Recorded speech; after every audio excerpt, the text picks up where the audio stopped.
2 ते 2.5 चमचे मैदा घ्यायचा आहे, छोटा एक बीट घ्यायचा आहे आणि आपला दुधी घ्यायचा आहे अर्धा. हे आता आपण परत मिक्सरमध्ये बारीक करून घेऊ.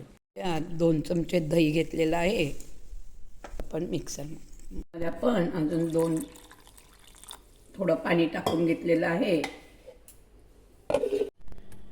छान अगदी बारीक झालेलं आहे. हे आपण काढून घेऊ. हे छान आपलं मिश्रण छान झालेलं आहे. ह्याच्यामध्ये आता आपण मीठ टाकून घेऊ.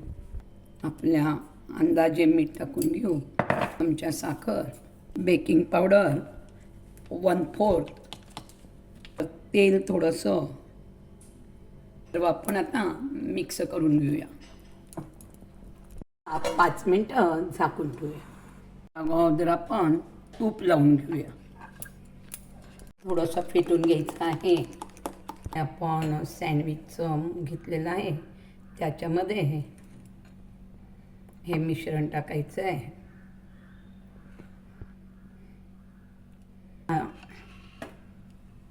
झाकण लावून घ्यायचं आहे.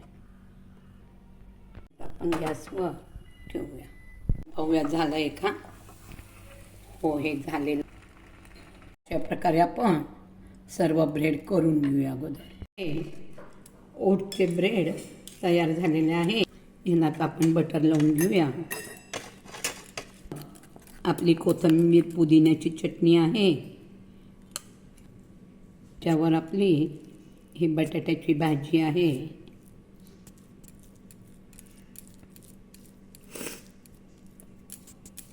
त्यावर आपण आता हे ठेवून घेऊ. हे परत आपण तूप लावून घेतलेलं आहे. लाईवरनं तूप लावून घेऊया.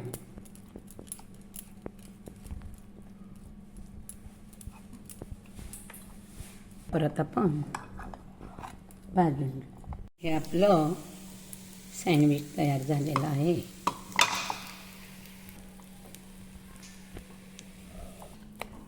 हे आपले पौष्टिक ओटचे सँडविच तयार झालेले आहेत. करून पहा, लाईक करा, शेअर करा, कमेंट करा. नक्की करून पहा. काहीतरी वेगळं सँडविच आपल्याला खायला भेटेल.